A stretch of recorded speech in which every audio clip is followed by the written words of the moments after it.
we obviously focus a lot on our job, on achieving our numbers, achieving our targets. But these sales skills that we develop shouldn't just be confined to our professional setting. I think we should make great use of these sales skills to something as important as getting a great job, right?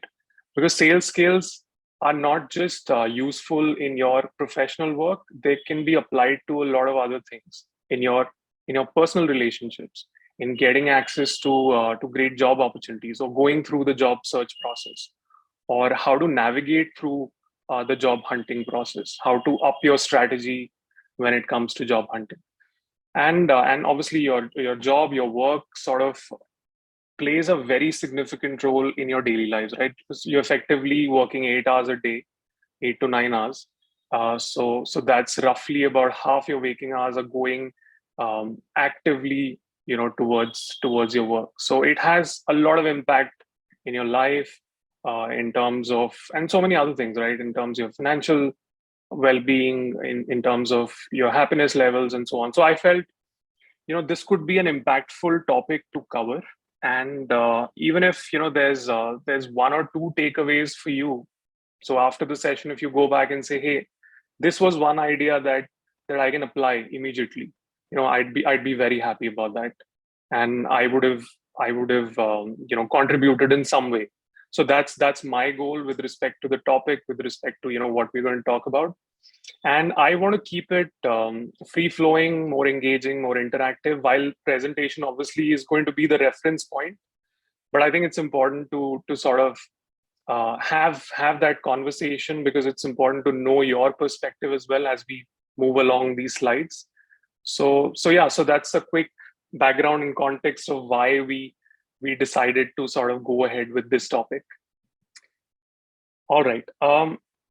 Any so Himadri, if you can just go back to the previous slide, I'll just quickly introduce myself as well. So like Himadri also pointed out, I've spent a lot of time at IIM Jobs. That's been the place where I've probably grown up in terms of learning so many things. I spent, I think, over 8 years at IIM Jobs. I did multiple roles, mostly focused on sales and managing sales teams. Then quite recently, I've moved to Polygon. If you guys are familiar with Web3 and blockchain and crypto world, Polygon, also known as Matic because of its token, is one of the largest players in that space. And I sort of look after the jobs initiative. So they help their ecosystem partners able to be able to hire great talent, great Web3 talent. So that's where I come in. And so for the last 10 years, my focus areas have been sales, managing sales teams, understanding recruitment, spending time with recruiters, understanding their perspective.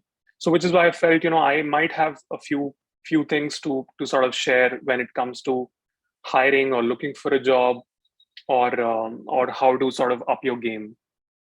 All right, we can move. Okay, so again, let's focus on what are we going to cover. I've divided this into two important parts. The first part obviously is, how do we currently search for jobs? What's the job search process like? What's the conventional way of looking for jobs? And obviously I'd want to talk a bit about, what are the flaws and the shortcomings of that process. And then we could obviously gradually move towards what are the 7 important ways in which we can sort of improve the process. We can up our job hunt strategy. So those are 2 important things. And then I'd really love to sort of get into that interactive mode where we can talk about specific questions that you might have and talk about that and cover that. All right. So, and by the way, anybody has any question in between, please raise your hand. Happy to address that right away. Okay, so when we think of the job search process and the conventional way of searching for jobs, what do we typically do? If I can just have maybe 1 or 2 opinions to get a sense of what do you guys think? What's the typical way of searching for jobs? So if, for example, you had to today decide to look for a job, what would you do? Uh, Hi, sir. Hi. Kishan here. Hey, So, Kishan. Yes, please. typically, if we are looking for a job in specific domain, say for example, sales development roles or business development or sales executive roles, we might go to LinkedIn, Naukri.com, or some media Right. platforms where we can directly connect to the recruitment team. So we can the filter and just type about the roles we need to go in and put Correct. the alert on. So if any job is directly coming to our end, the uh, the LinkedIn gives a direct email to us. So for these specific roles, 21, 23 or specific sort of numbers, roles are coming and matching your profile numbers. So that's a one thing. Absolutely. In fact, people have shared the same thing. So typically, what people would do, or what all of us would do, would be to apply to jobs, or maybe create our profiles with these job platforms, with these job portals. Right. That's the conventional way of doing it. And as you're aware, when you look at various open positions, and the positions that seem very appealing to you would also seem appealing to so many others, right? So typically on an average you would see 100, 200, 300 or more applications for that same role, right? So that's the typical job search process, and I'd want to also highlight and break it down into specific points that I have observed about the conventional way of job searching. So Himadri, if we can go to the first point. Okay, so this is an image based representation of what happens. So these are the number of jobs that you see. So we can keep moving, Hemant. And these are the number of, or the relevant jobs that exist, which essentially means there are so many jobs which are invisible to you. Okay, so I felt this image sort of captures the essence of what I want to talk about predominantly in this slide. Okay, we can move to the first point. All right, so I feel, our search activity, the way we interact and engage with job platforms, is controlled by an algorithm, right? And it works. Obviously, it works, which is why these platforms that you named are super successful, adding value at scale. So it works for a large number of people, for a large number of organizations. But when it comes to an individual, you can't say it works all the time, right? So you are controlled by an algorithm. So today, if you go to LinkedIn or Naukri or any other platform, you would be seeing the latest jobs, or you would be seeing jobs that might be relevant to you based on your profile, based on the tags you follow. But those are very limited number of jobs. Obviously, as our internet behavior has been conditioned, just looking at the first page of Google for all search results, right? We don't really see or try to see a lot of job openings across the platform. So in that way, we are controlled by an algorithm. Our search behavior, what we see, like I said, the jobs you see are very limited to the number of relevant jobs that exist, because you are a um, passive recipient of what is happening on the platform. You are not being active, or you're not in control, or not in the driver's seat to sort of figure out what are the most relevant open positions, and it shouldn't just be limited to job platforms. Okay, so second point.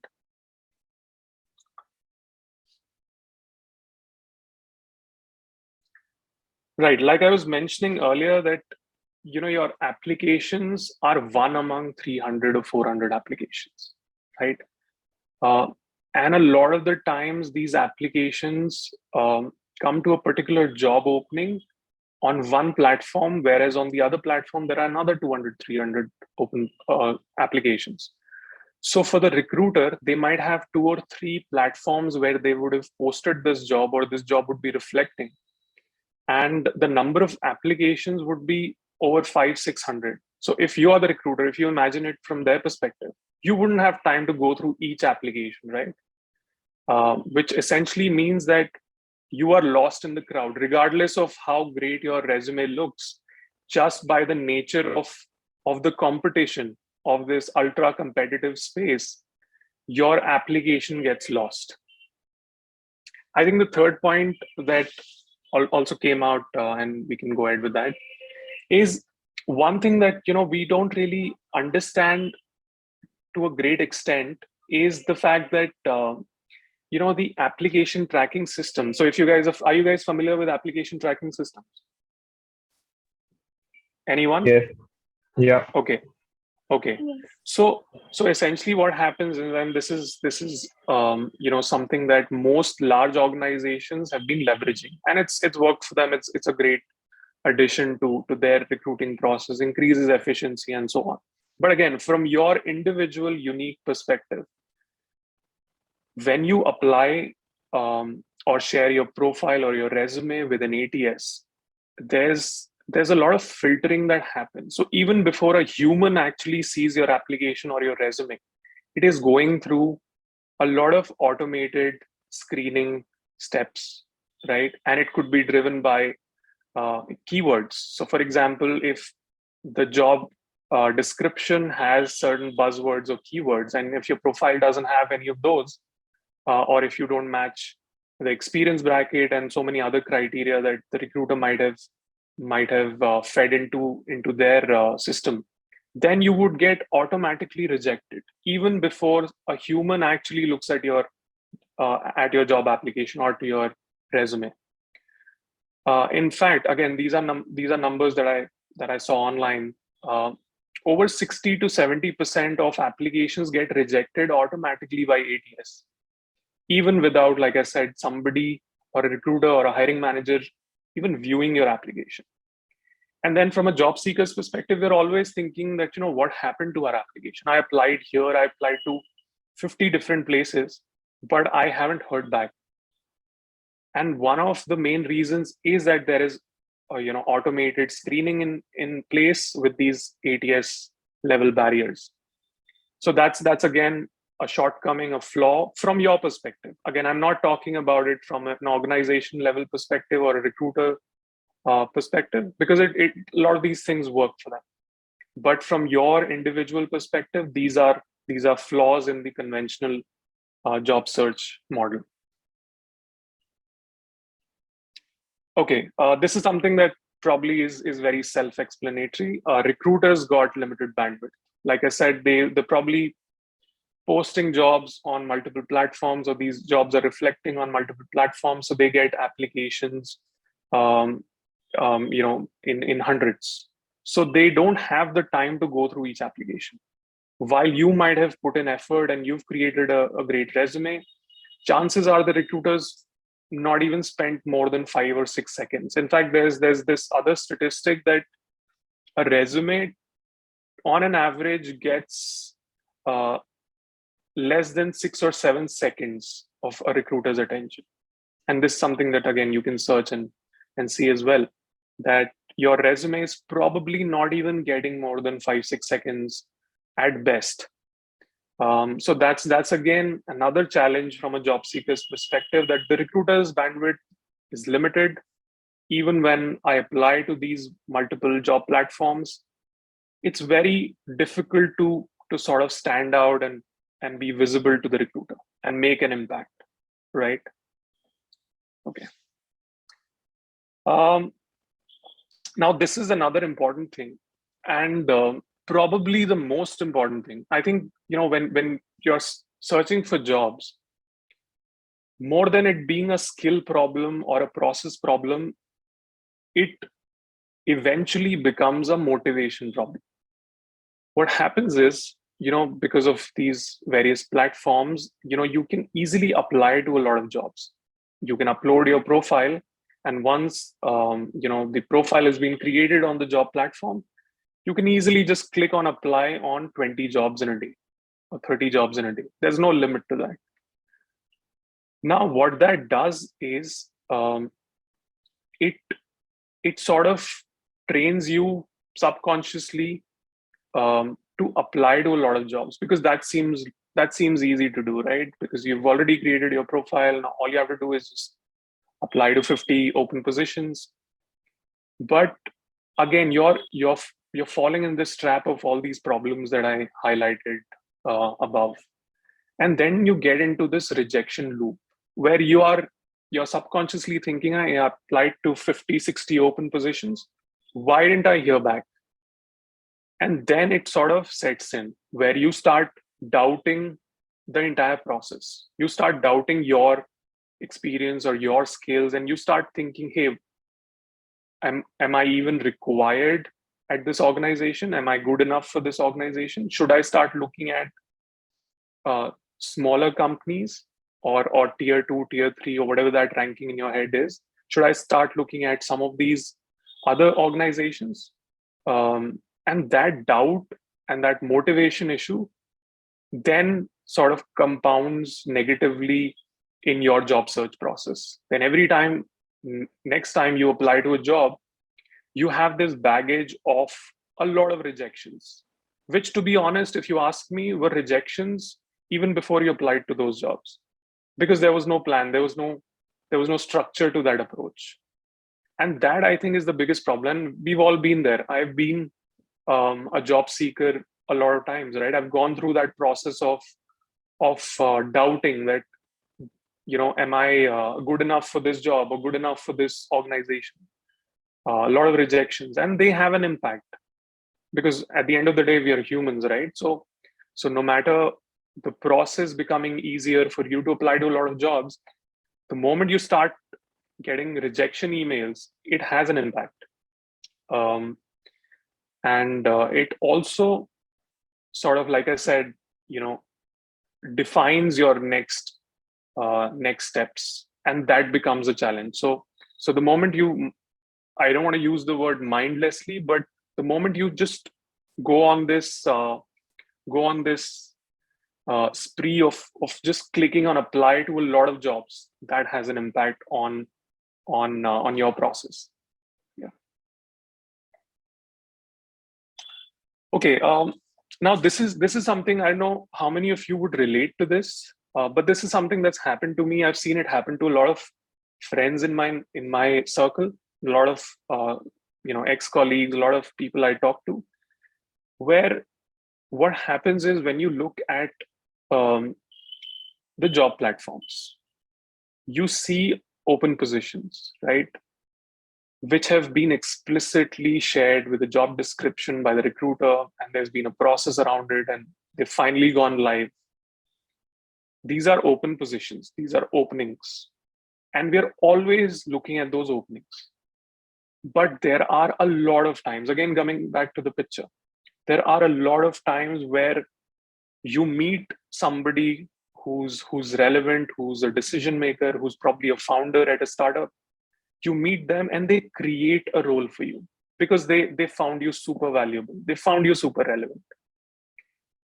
In my current role, I wrote to Polygon, and I found out, first of all, I found out there was no relevant open position for me. But I wrote to them, hey, I am a long time admirer, and I actually am, right? I've been following their journey. So I wrote to them that I would love to explore any roles which make sense. And obviously I shared my profile. I talked about the skills and experience I can bring.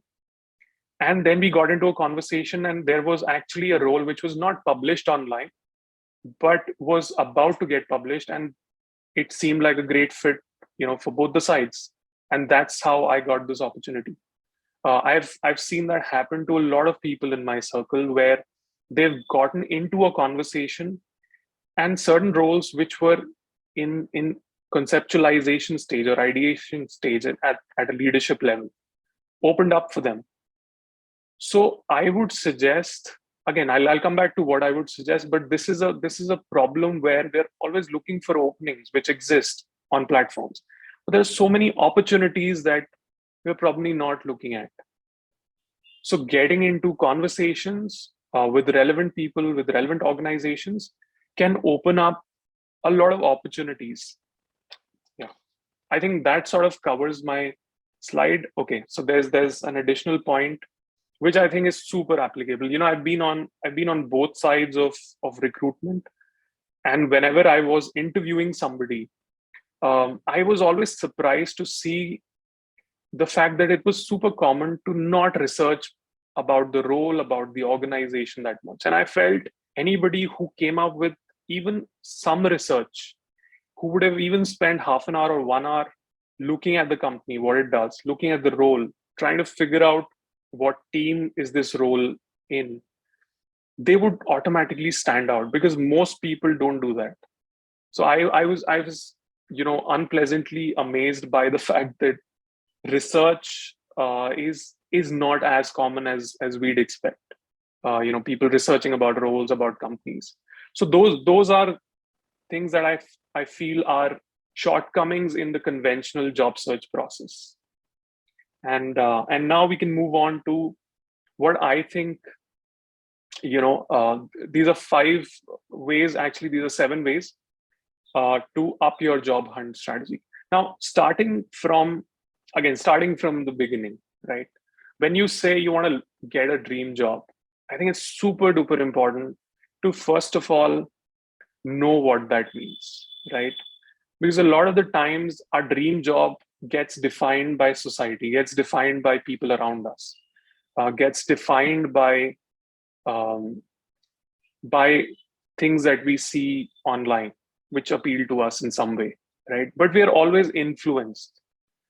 So starting from understanding and defining what your dream job is I think a great step to moving in the right direction, to starting in the right direction. Because the moment you assume these are the dream jobs for most people, so automatically they become dream jobs for you.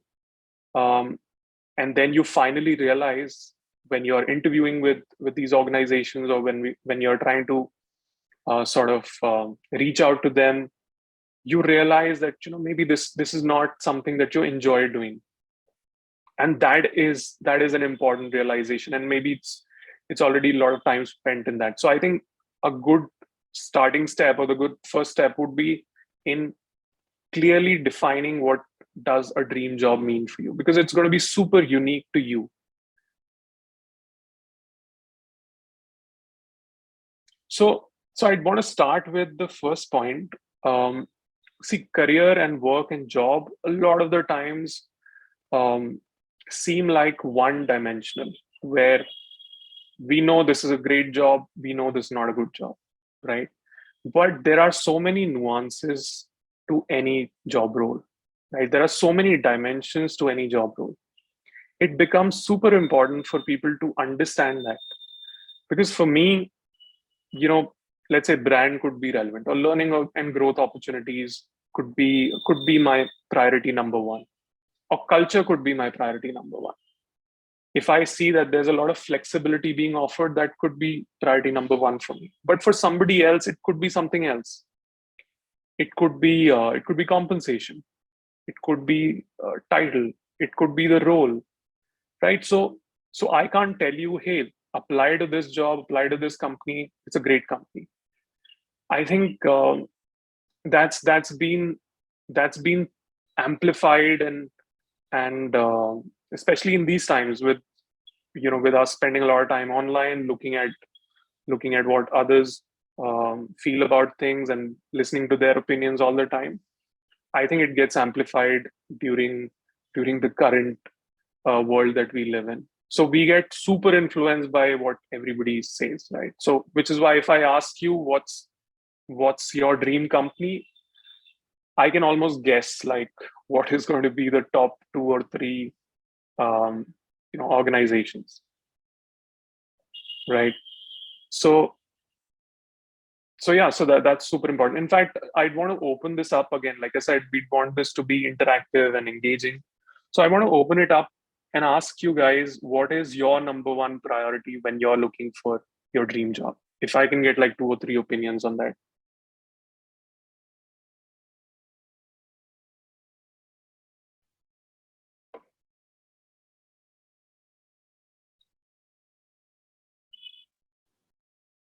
Okay. So Rishabh has shared that it's a role for him. Okay. Location, interesting. First would be the learning and growth. Okay. Okay. That's great.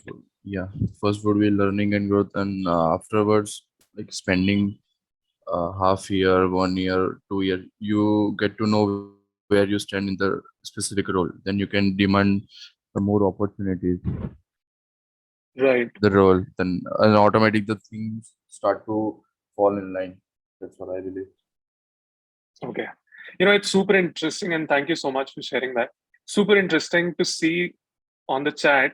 A lot of people have shared, what is number one priority for them, and these seem to be very different things.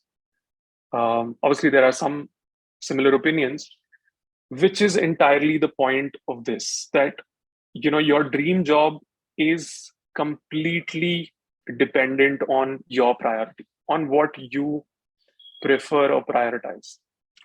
So so I think the first step to landing your dream job is knowing what that means, knowing what is your dream job, what is your dream company, what would you enjoy doing in your career. Okay, so moving on to the second point. Now, it's also important to be realistic about things, right? So today, if I want to be a scientist or an astronaut at NASA, I don't have the skills, I don't have the experience. And people who've spent years, possibly decades, into researching about something very specific in that field are way more qualified to be, a scientist or a physicist. And if that I realize today is my dream job, I can't I can't just expect by applying to these organizations or by connecting with them, I'll be able to land that job. So it's important to be realistic.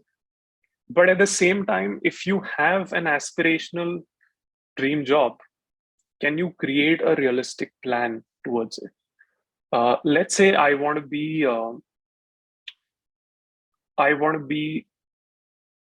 a software engineer, or let's say I'm currently in sales. I want to be a marketing professional or a marketing manager. Now and a lot of people obviously transition into different functions during their during their career journey. So it's quite natural, normal, but it takes a realistic plan to make you qualified for these additional or aspirational opportunities. So that's another thing I wanted to emphasize, that while you might have aspirational plans, do you have a realistic plan to getting there? I don't have a realistic plan to becoming a theoretical physicist, even if I enjoy that. So if I don't have a realistic plan, if I don't want to probably study that much or spend another 10 years studying that, then it's not my dream job. An interesting idea, right? So it's important to have some grounded approach to figuring it out, right? And finally, the third point, which I emphasized earlier as well, check for any bias. Are you influenced by your family? Are you influenced by your peers? Because everybody is doing MBA, I should also do MBA.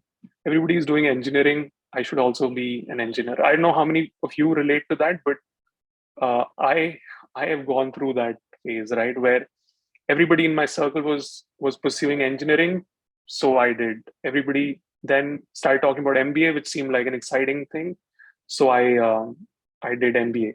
I think one of you also asked me that question, that what's my educational background. So again, check for a bias. Are you influenced by your friend circle or your family or your peer network or what you see online on LinkedIn or Instagram or Twitter or wherever you spend time? And then just deeply analyze that what is it that is actually going to be something that you'll enjoy, because a dream job is not just a fancy badge of honor, right? It's not like every time I go to a party and say, hey, I work at this amazing organization. That's not a dream job. A dream job is where you spend 8-9 hours and enjoy your work, enjoy your time, right? um, all right, so that's I think what the starting starting path and starting point is. Okay. Okay. I think Obama had something interesting to say. Can you go back to that? I just want to quickly cover the last point as well.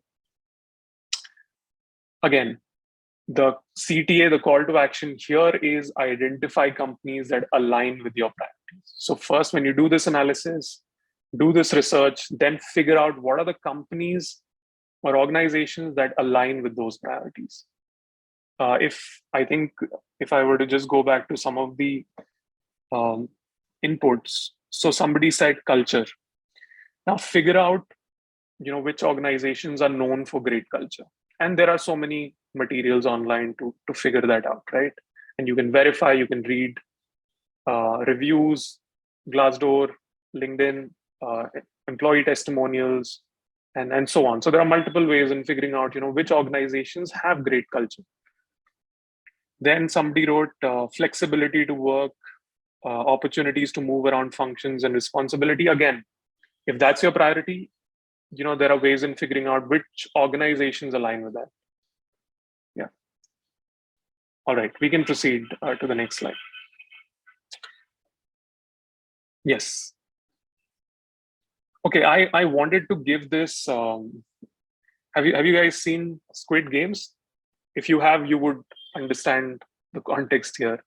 But even otherwise, it's quite relatable, right? When you're sending out your first application, you are at the peak of enthusiasm and energy, right? You're sort of venturing into this new world, and there are opportunities all around you. You will get a new job, and the excitement, enthusiasm, energy is at its peak. But the moment you start applying to more jobs and you haven't heard back from the first one, that energy dips massively. You have this reality check, and that is what is represented by the second image. Now, the reason why I gave this a special slide was, again, to highlight how important motivation is, right? How important the energy, enthusiasm, and positive approaches to a job search process. You can easily fall in this trap, and we've all been there. It's not something that happens to few individuals. We've all experienced it at some point in our careers, where we started doubting. We got into this space of lack of energy, lack of motivation, right? So I wanted to just put that out. I found this interesting meme, and I wanted to share that with you.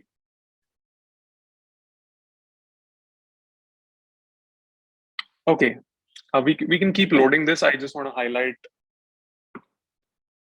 the title as well. Okay, so your job search process is effectively a sales process. Okay, now instead of working for another organization and meeting their targets, it's really important that you meet your own target. And getting a job offer is the ultimate closure that you are looking for.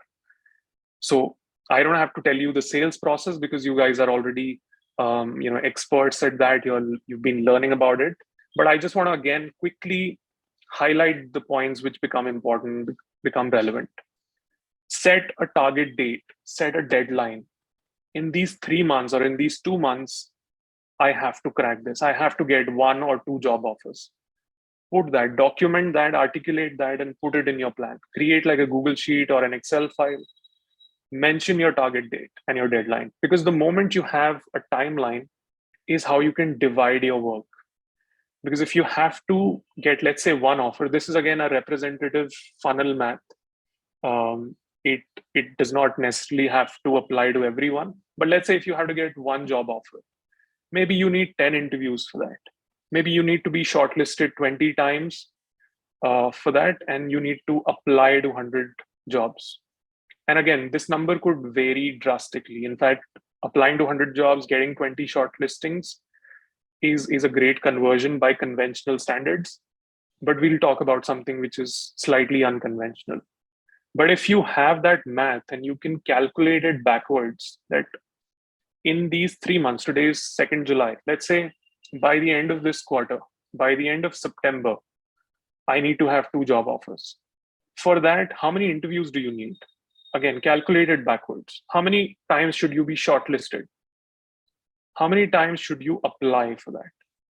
The moment you have that math, you don't have to think about offers anymore. You have to think about the top of the funnel, the mouth of the funnel. You have to think about the immediate next step. You have to think about number of applications. But again, don't just overemphasize on the number. I'll come to that, of why quality is going to help you a lot more. But that should be your step number 1. Have a deadline, have a target date in place. Find out 50 employers, or as you would call in your sales process, prospects, which align with your dream job priorities. Then identify 5 contacts at least in that organization. And it's very easy to do that. I'll give you an example. So let's say if you're, give me one name that you would say is a great organization to work in.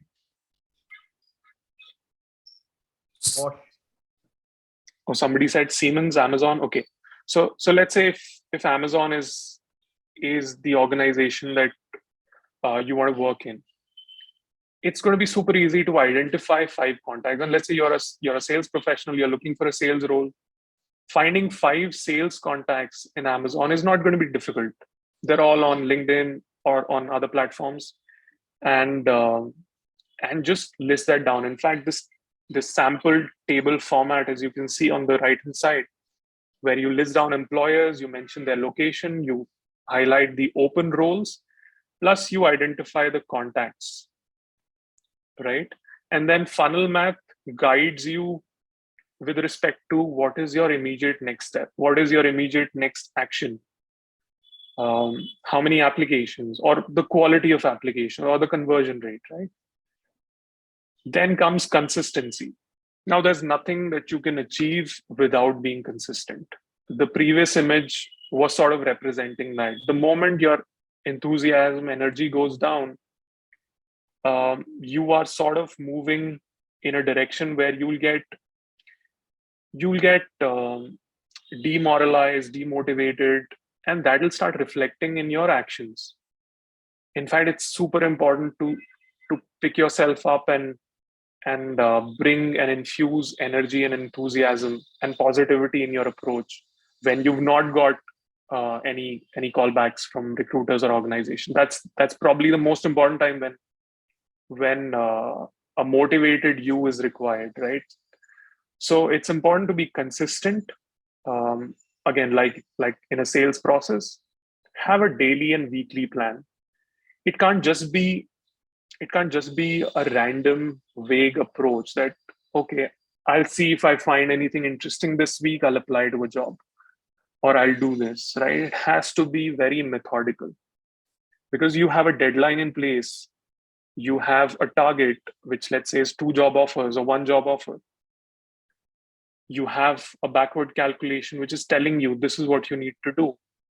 So if I were to, for example, divide 100 applications, or let's say I want to get shortlisted 20 times in the next 45 days, then I would simply divide that, right? That every 3-4 days or every 2-3 days, I need to get 1 shortlisting where I've moved forward in that process. So have a daily and weekly plan, because it becomes easy to achieve it if you have a daily or weekly cadence and routine and rhythm to your approach. If it's not methodical, then it again becomes chaotic. And I think you owe it to yourself to apply your sales skills and your sales process to something that will define the next many years of your career. The time that you spend looking for a great job is going to have a great ROI on your life, right? Because if you get that dream job, if you get a great job and you're happy, that's great ROI. If you're getting compensated really well, that's great ROI. If you sort of become part of an amazing culture, again, that is going to have an impact on your 8-9 hours of your day, being happy, lower stress, more collaborative colleagues and teams. And yeah, so I think you owe it to yourself to put in this much work, because a lot of you would be thinking कि यार कौन करेगा ये सब, right? क्यों इतना effort मैं डालूं इन सब चीजों में? But I think if you can do this for another organization, for another product or another service that you're selling, shouldn't you be doing this to your own career? I see, if you ask me, and I've also gone through the process of realizing a lot of these things, I think this is definitely the time that you should spend on improving your career, on getting that exciting, great job opportunity. And then finally, this point I think is easier said than done, but it's important to know that back of your mind, you should know that nobody's rejecting you because of you. They're probably rejecting you because of maybe some error in your resume, maybe a few keywords not matching. A lot of the times you're not even getting rejected, or your profile's not even getting rejected by a human. It's getting rejected by a filtering process or algorithm or ATS level checks. You're getting rejected by maybe a software, right? So you don't have to be emotionally affected by any rejection. Just like in a sales process, people are maybe saying no to your product or to your service. They're not saying no to you personally. So I think that's another important thing to keep carrying with you throughout this process. It's very easier said than done, like I said, because we are humans after all. We get affected. But the more you are aware of this, I think the more you'll be able to control it and manage it. Yeah.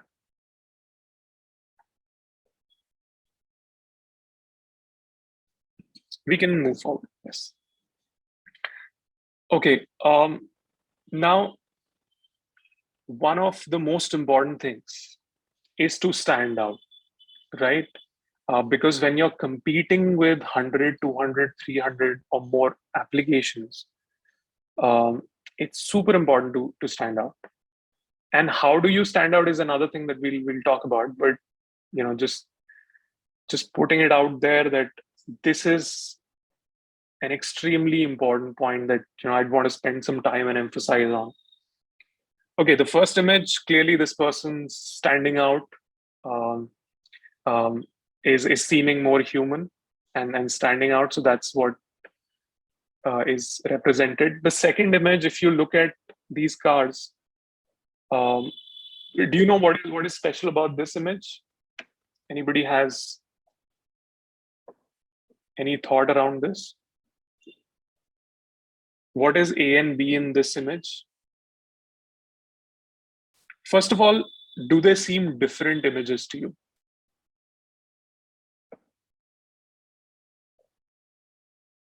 Okay. So in the chat, people are saying yes. They obviously are different images. Okay, somebody said different brands. I'll tell you what is different about these images. They have been, okay, somebody's saying a car moving and a car parked. Interesting. A is moving, B is still. Okay. These are in the first image, the attention is only on the single car, and if you look in the second image, there are multiple cars parked of the same brand or the vehicle. So more on the focus is on the back side, which is a black car, 4 numbers of vehicle. Okay, interesting. I think Himadri has correctly pointed out that it's the same car. It's the same car presented in a very different way, right? And if I ask you which of these cars would you prefer, I'm guessing most of you would say A, but it's just the way it's been presented, the way the aesthetics have been highlighted, is making A stand out, right? But they're the same car. Okay. You could also say, A is the Instagram profile picture and B is the Aadhaar picture, right?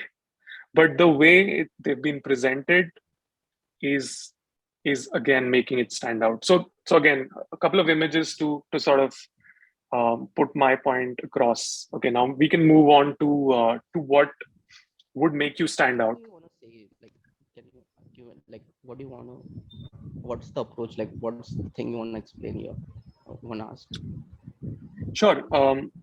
See, the broad point I want to cover here is how do you stand out, right? And then there are obviously a few points of how do you stand out.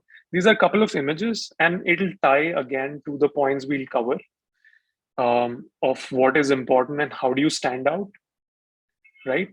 Um, but if you're talking about particularly about the image, then the way you present your profile, right, that makes you stand out. The way you reach out to an organization, that could make you stand out.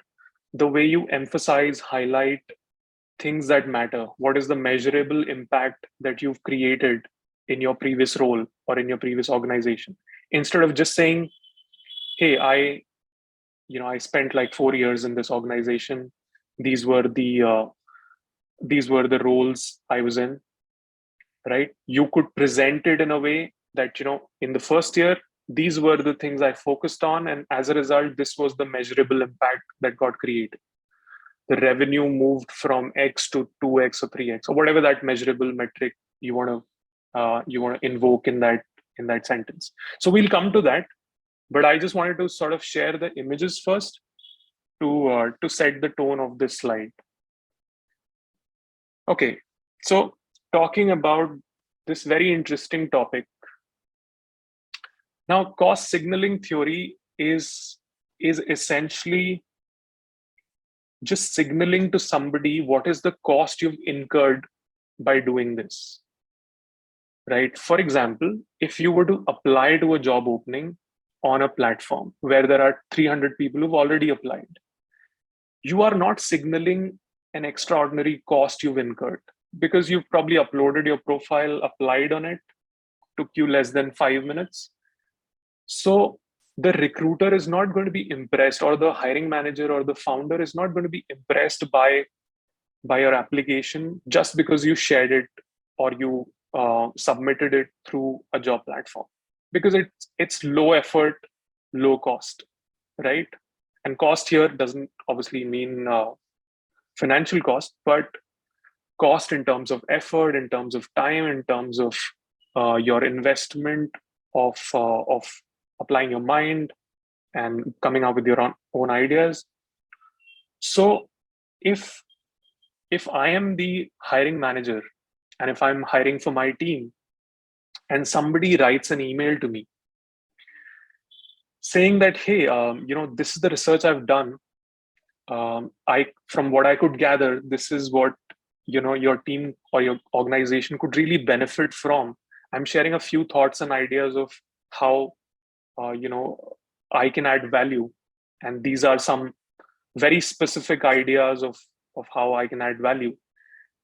It's automatically standing out, right?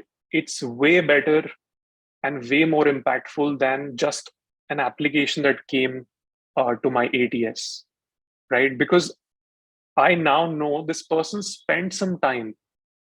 They did some research. They figured out what my team does. They figured out what my role is. They figured out how some of these 3-4 ideas could add value to my success, or to my team's success, or to my organization's success. And because they've spent that kind of time, and it could have taken that person 3 hours or 4 hours, but because they've spent that kind of time, I would appreciate that effort. I would appreciate getting that email, right? Because it signals a cost that was incurred by that person. And that cost was obviously effort and time and investment of maybe they had to do other things, but they took out time and did that, which is super impactful. Some people have also taken it to the extreme step where people sort of create a video on YouTube where or publish it on YouTube, where they would talk about how much they value this organization and the various things that they like about it. And a lot of people have been able to finally, get connected with the founder who's appreciated that. A lot of these videos have gone viral, which is obviously, maybe for the creator side of things and the creator industry, but when you look at it from a sales sales role perspective, a lot of sales roles out there, right? But if you want to crack a sales role of your choice in an organization that you respect, figure out how do you stand out in terms of adding value. What is your edge, right? So if I'm writing to the founder of, let's say, Netflix or Spotify, what are my ideas? And maybe I've done some research, maybe I've created a presentation of how I could add value. That will clearly make me stand out from other things, right? So that is what the cost signaling theory essentially is, where the higher the entry barrier to something and you cross that, is more respected, makes you more respected or more appreciated in front of the hiring manager. So if it's a template email you're sending to 100 people, which says dear sir and so on and so forth, and it seems like there's no personalization in that, then it's a low effort mass email. You're not signaling that you put in cost in this. You're signaling that you are part of 100 other organizations that have sent this email to. But instead, if you were to spend, let's say, 2-3 hours researching about a particular organization, watching a video of a founder of that organization who maybe gave an interview recently, and picking out a few things. Maybe they have a blog, maybe the leadership or the person you're reaching out to writes a lot of stuff on LinkedIn or on Twitter or on other places, and you figure that out and you say, hey, I listened to the series of videos that your organization has, and I found this idea talked about in this video very impressive, and I could resonate really well with that idea. Here are the things that I can add value with. Here are the five things where I was able to create this measurable impact in my previous or in my current role. The moment those emails go out, they seem very personalized. They seem like they carry a lot of weight because they signal a lot of cost. Okay, we can move on. Okay, now I don't want to spend a lot of time on this, but I want to say, if there's one thing that you should immediately do after this session, how many of you have a video resume?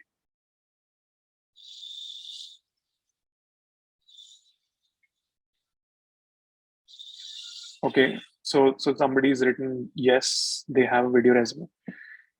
I think as a sales professional, it's not a good to have thing, it's a must have. See, this will make you stand out, this will make you skip the line, this will open a side door for you. This is super duper important. If you have a video resume, if you're able to express and articulate your experience, how you've added value in your current or your previous roles, and how are you looking at adding value in your next role, if you can articulate that really well on a video, you're already skipping, that's already a shortcut. You're skipping a lot of steps, because the recruiter or the hiring manager doesn't now need to call you to check and qualify if you would be able to sell this product really well, because they can already figure that out from your video. You've already shared a lot of very relevant information for a sales job. So everyone should have a video resume, and the advantage is that you can shoot it at your own convenience. You can maybe edit it, you can rehearse, and it makes incredible impact. I know we're also almost 55 minutes into this, so I'll now move slightly quickly here. So we can move to the next point as well. Highlight your edge. I think I've covered that. Whatever it is that you think is very unique about you, what is your USP, highlight that, please. Share it in whatever form, and don't just assume. So if you're writing an email, don't just assume somebody will open or make the effort to open the resume and read everything. Mention it in the email body that this is what is your edge. This is what makes you stand out. These are the skills that you would have or you would bring, which make you stand out, which give you that very unique positioning. Okay. Presentation matters. Again, it ties back well with the second image. So the way you present your resume, your profile, if you have a video resume, again, that presents you really well, that matters a lot, right? So you're not just sharing a shabby looking resume. I'm sure you've gone through those sessions and internal discussions where resume revamp and how it should look has been emphasized on. But presentation matters in everything that you're doing. Any touch point with an employer, your presentation would matter. If you're writing a LinkedIn in-mail to somebody, even then your presentation would really matter. Leverage tools. So there are a lot of tools out there which will make you stand out. For example, if instead of saying, hey, I would love to hear back from you, just say, hey, in case if you also think my profile seems relevant, here's my availability, and attach a Calendly calendar. So Calendly has this option where somebody could just open your calendar and book a slot, right? And it syncs with your calendar. So somebody could, if they liked your profile, they could just directly line up an interview with you without doing any to and fro. And through those tools, you'll also stand out, because nobody's sharing their calendar with recruiters or with hiring managers or with founders. But if you're doing that, that's just one example, but there are various other tools that will make you stand out, right? Okay. Next point, please. Again, we've talked about this, but it's anybody who walks into an interview room with thorough research is already standing out. Anybody who knows more about the organization than others, more about the role than others, more about the industry than others, or who spend that time, or who's signaling that they've spent time and done this research, is already standing out. That is a super important message. Now, email is still the most preferred mode of communication when it comes to sort of reaching out to organizations.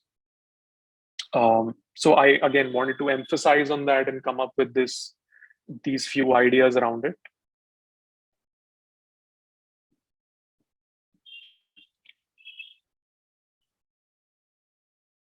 Okay, now, like I said, recruiters' bandwidth is limited, right? They're already getting a lot of applications, so they're not really interested if they see another subject line that says, hey, I'm looking to join you guys, or I'm really interested in exploring opportunities here.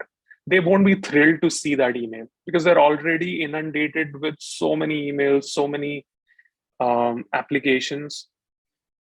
But then there is this other group of people who are way more, I don't think anybody could be more strategically aligned with the organization than a founder, right? The moment your application seems strategically important to them, they would definitely respond. In fact, in my experience, and again, experiences that I've heard from others, writing to founders and leaders has a way better response rate than writing to recruiters.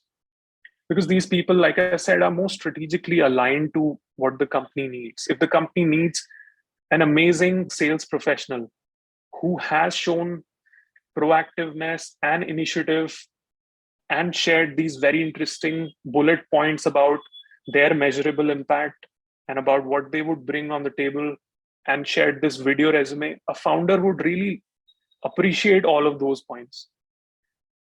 And a lot of times, people have this apprehension: should I write to the founder? Would this be spamming them? I don't think, I've seen people who seem to be super busy, and because they're founders of very large organizations, but they always have time to respond to relevant emails. And if they see that you're being authentic, you're being human about this, you're not just sending out this mass template email to everybody, they would respect and appreciate that. And if they see that you're signaling that cost, they would also appreciate that. Please get rid of, again, it's my opinion, everything that I talk about in this slide or throughout the presentation is my opinion, my learning, and my observation. It might or might not apply to you, but I genuinely feel that the more authentic your email is, the more responses it will generate. The more formal and more artificial your email is. In fact, a good rule of thumb is that the way you would talk to somebody is how you should articulate your email. If I'm talking like this should be the language I should use in my email, right? This is something that I've already highlighted. What has been the measurable success that you've demonstrated in your current or in your previous role? Please highlight that. Please emphasize on that, because people don't just want to know that you've spent 2 years working in sales. They want to see what did you impact and how did you impact that. Through my efforts, I was able to grow the revenue for this particular business by this much, by this percentage. Through my efforts, our client acquisition went from these many accounts to these many accounts, right? That is measurable success and measurable impact. And the moment I start seeing that, I know you already are also fine-tuned into knowing what is important, right? Personalize, bring context. Like I said, if you've watched a lot of videos of somebody, and that you respect their brand because you respect their founder or you respect their leader, highlight that, bring that context. Hey, I'm extremely interested in exploring an opportunity here because I've been listening to a lot of your thoughts and ideas around this subject, and this particular video where you highlighted this resonates really well with my vision of my career, and so on, right? So personalize and bring that context. Every sales pitch should be about them, right? So always write every sentence thinking, okay, what's in it for them, right? How would they be interested, or why would they be interested in knowing this particular thing about me? Give it that color, right? Present it that way. And another important rule: always add value before you expect anything. A lot of these are very sales specific, sales process specific things as well, but they apply really well to your job search and job hunt process. That you should add value before you expect any value coming your way. So which is why I said that if you're sharing a presentation where you're saying these are 5 ideas that can help this particular organization in some way, whether it helps them or not, but they will appreciate the fact that you thought about them and how you can add value to them. Okay, referrals. By the way, anybody can take a guess of organizations that leverage referrals. And again, this is a statistic I wanted to also share. That what do you think is the number in terms of percentage of hiring that's dependent on referrals from a recruiter's perspective? And this is, by the way, limited to the internet space. This is not applicable to all industries, but I'll share that statistic with you in a bit. Okay, somebody's written 75%, 20%. Okay, interesting. All right, Himadri, I think we can go forward.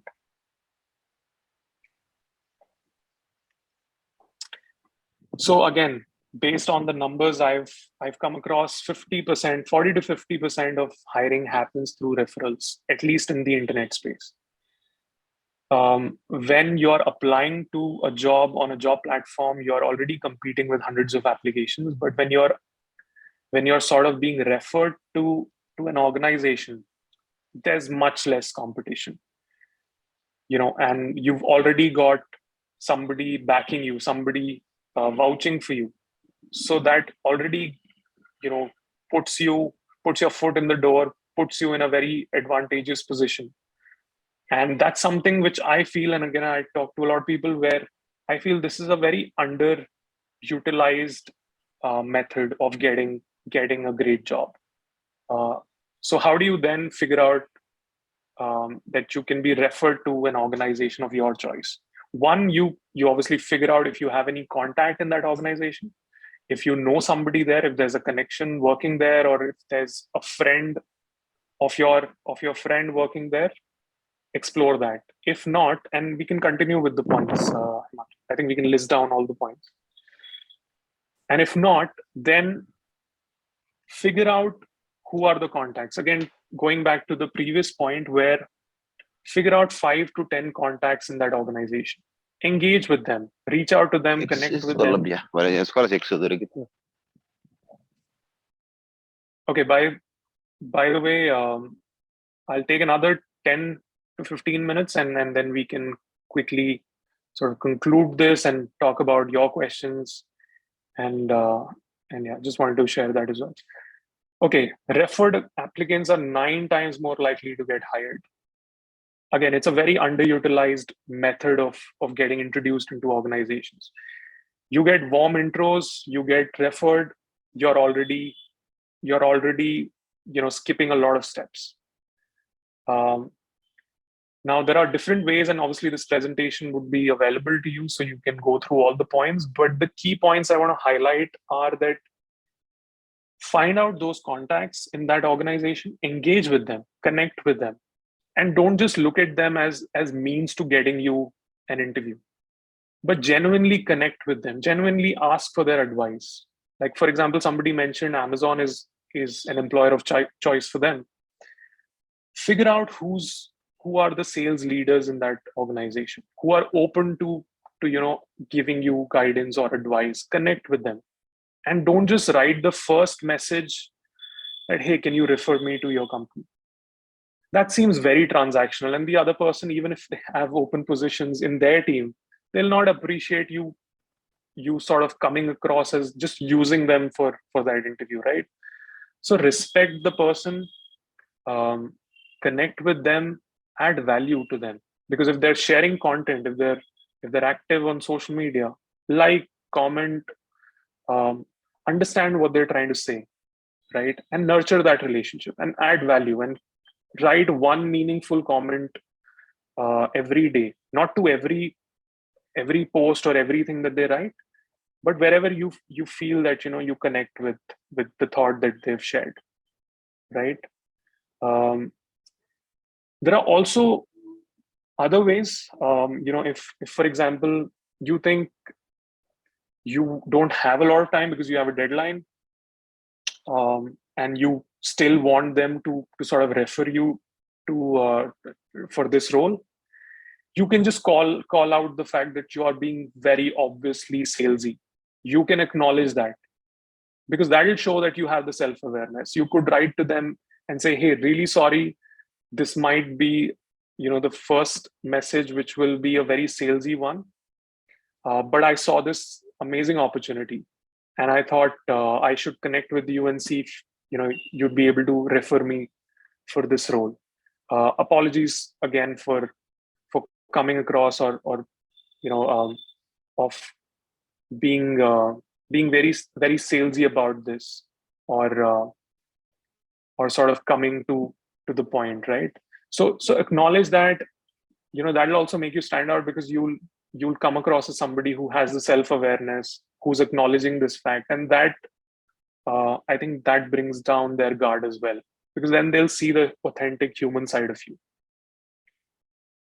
But this is a super important way of getting access to great job opportunities, which might not also be visible on job platforms.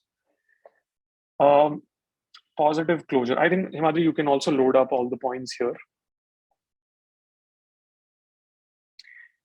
Now, the sixth way or idea I wanted to highlight was, just like in a sales process, are we writing follow-up emails, respectful follow-up emails? I don't want to talk about what's a good follow-up email, because that's something that you're already good at and you would have covered that. But a follow-up becomes important, because again, that also highlights, especially in a sales role, that highlights the fact that if you're able to sell yourself here or follow up really well here, you would be able to follow up really well when you get to your sales role, right? A lot of people don't write thank you emails after the interview. I think that also would make you stand out, because a lot of people don't do that. If you have access to that person's email, the recruiter's email, the hiring manager's email, whoever you met, write a thank you email and be authentic about it. Don't just write it to sort of come across as somebody that they end up shortlisting, but be thankful for the time they gave you, right? And a lot of times, if we get rejected, we just sort of ignore that email thread that was going on. See, a no in sales and in job hunting and job search is always a temporary no. You could go back to them and say, hey, I've acquired these skills. If, maybe they shared some feedback or asked for feedback. And after the feedback, work on those skills and say, hey, are you open to reconsidering my profile? Let's say after 6 months, you reach out to them again. I have these skills now. I've spent some time getting better at this, and this is a certification I've done, or this is a course I completed. And can we connect now? So I think even after you're rejected, write a very polite, respectful email, because you would want that bridge to be open. A lot of times I've seen people getting callbacks from recruiters where they got rejected initially, but then they come back and say, hey, we found value in that conversation and we'd want to invite you again. Okay, so give it a positive closure regardless of whether you got shortlisted or not. Okay, and these are finally some hacks that I thought could be easily applied, immediately applicable.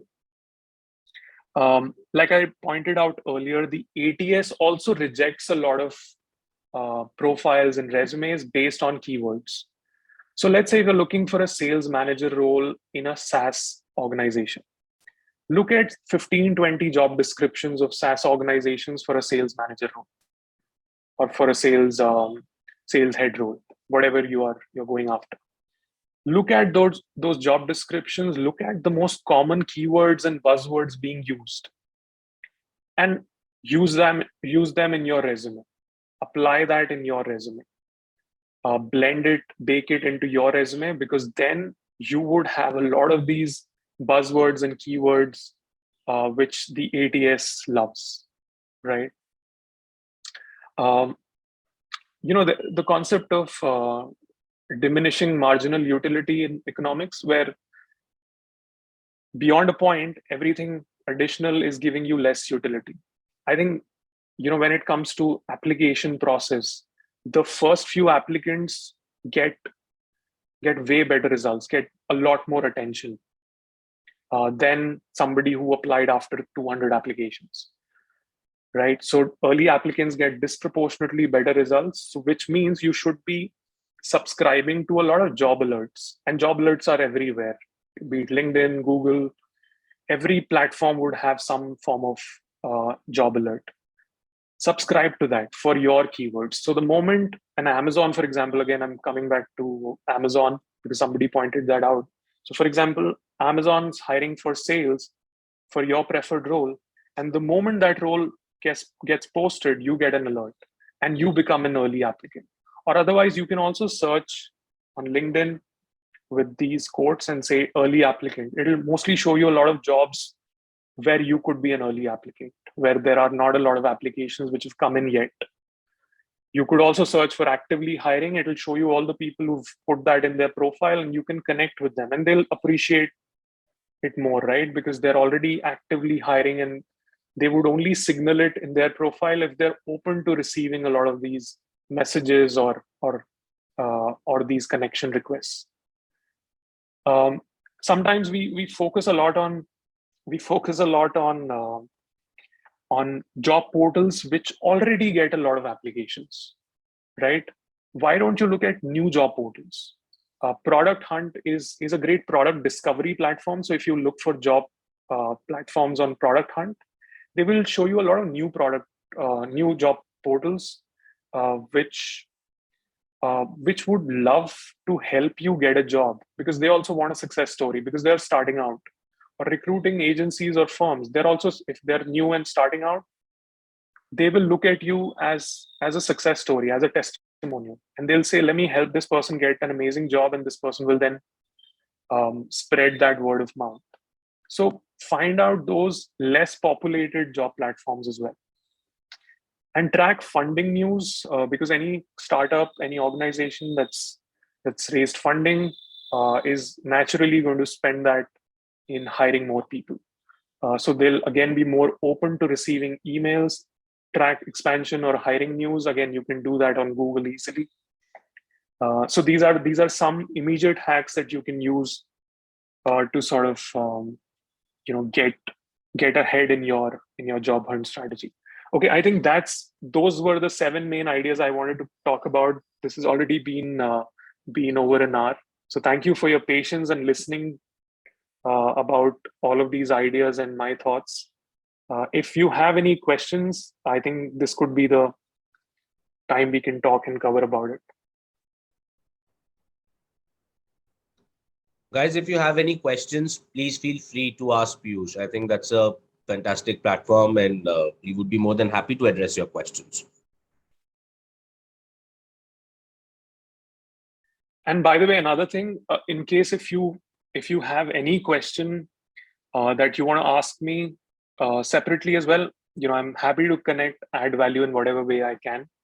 You can obviously reach out to me on LinkedIn or Twitter or wherever, or I think my email can also be shared through the team. So I'm happy to add value in whatever way. So any questions now, or if you want to sort of share any questions or problem or any particular specific input you need on something.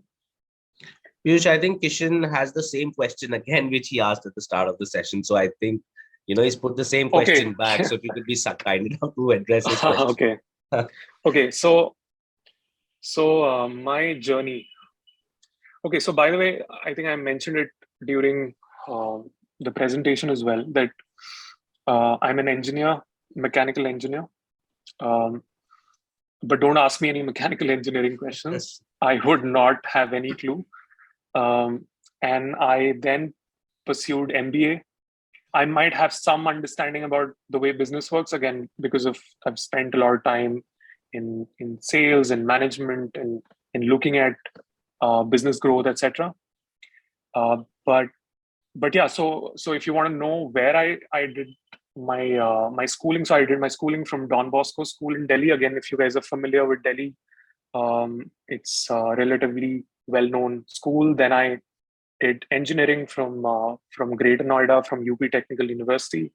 Then I did my MBA from Delhi College of Engineering, Delhi Technological University, which was earlier known as DC.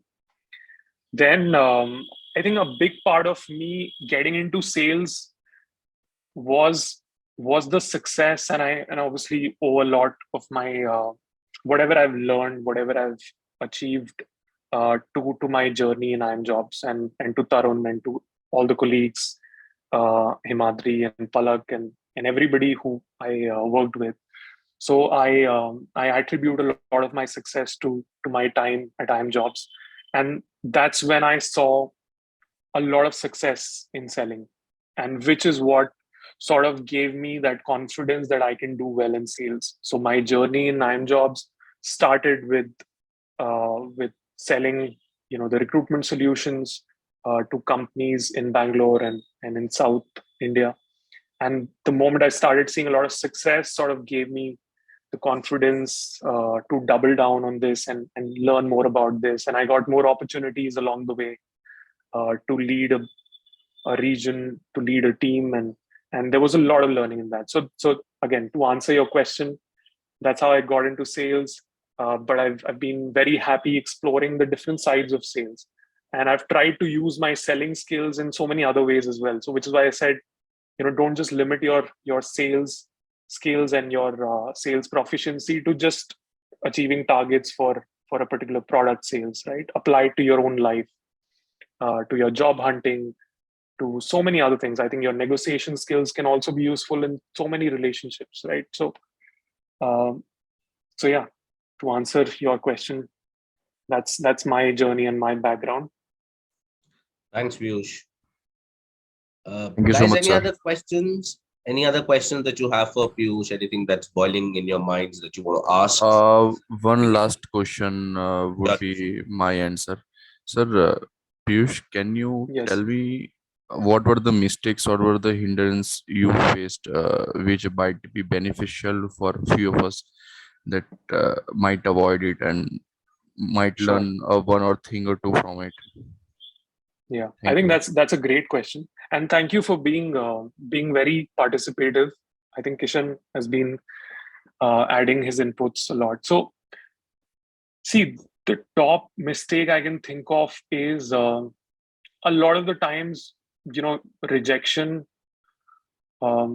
becomes personal, right? So, if you're selling a product or a service, it's important to decouple yourself from the product or from the service or from what you're pitching, right? I think early on in your career, if you take that rejection, it sort of stops you from looking at the root cause. Maybe there was something in the way the email was sent out. Maybe there was something which could have been improved in the way you articulated, or the first elevator pitch that you shared. So I think it's important to sort of move away from that rejection and think about the root cause of why there was that rejection. I think the moment you get non-emotional and very practical about these things is probably one of my biggest learnings, and maybe a mistake I used to make, that don't get emotionally invested in something. I see a lot of people, in fact, even in the team, I used to see some people getting very emotionally invested and emotionally affected if a sale did not go through. But that's part of the sales process. I think if it has that impact on you, then it'll affect you in your next conversation. If you're doing, let's say, 3 or 4 calls in a day, and the first 2-3 calls didn't go your way, if you carry that baggage in the 4th call, it's bound to give you a similar result. So I think don't let rejections sort of affect you too much, and be non-emotional about a lot of this. Be emotional about the broad vision. I think Jeff Bezos has this quote that be very fixed about the vision, but be flexible about the details or how you're going to get to that vision. So be very emotionally connected with the vision. Let's say you have a vision that in 5 years or in 10 years, this is where I want to see myself.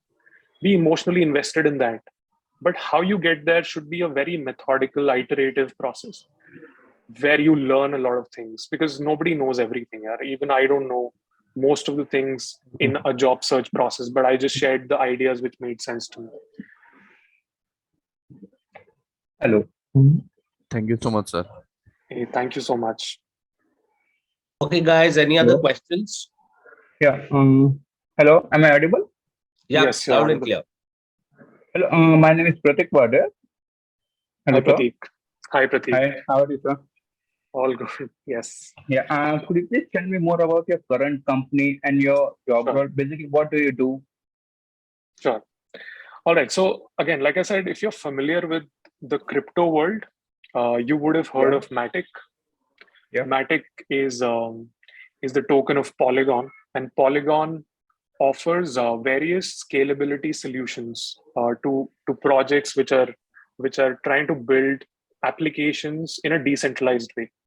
So that is what the organization does. It has a portfolio of solutions that have different use cases, but broadly, what Polygon is trying to achieve is taking blockchain and crypto and Web3 mainstream, and by offering solutions that facilitate that adoption, right?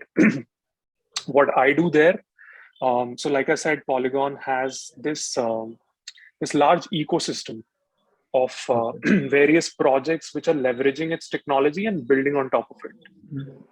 And these organizations are also hiring and expanding and looking for great talent.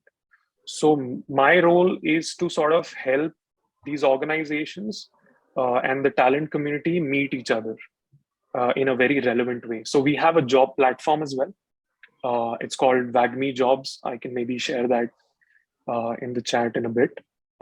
So the job platform gives talent access and discovery of various relevant Web3 opportunities, and it gives projects access to great talent, right?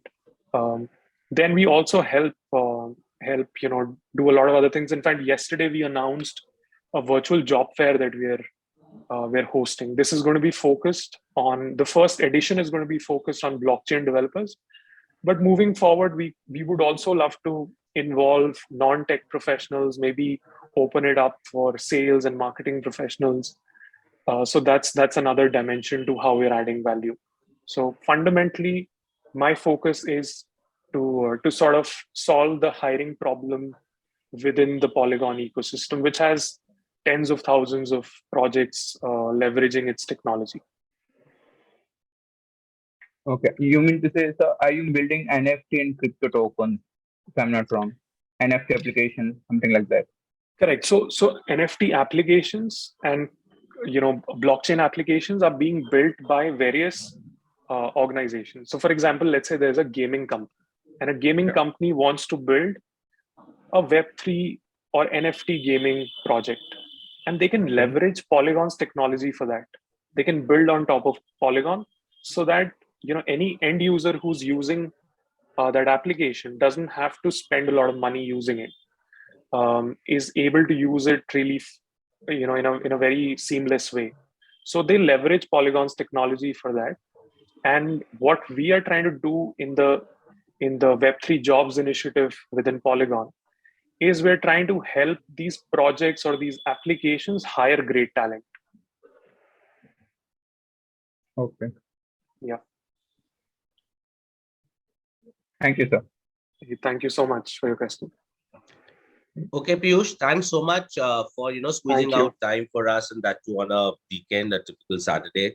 And thanks everybody, all our learners who did find out time to attend this webinar. And I think the 7 techniques that Piyush shared would actually help us a lot. And I think those were like minutest possible to the detail. And if you look at it, I'm sure if you apply all of them, you will be able to attract that dream job. And he's also given you criteria that how do you figure out what your dream jobs are actually, what we feel and what the reality is at times is different.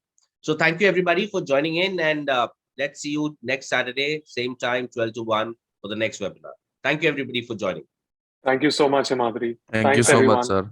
Thanks, guys. Thank you. Have a great weekend. Bye. Bye, everybody. Thank you, sir. Bye, sir. Yeah.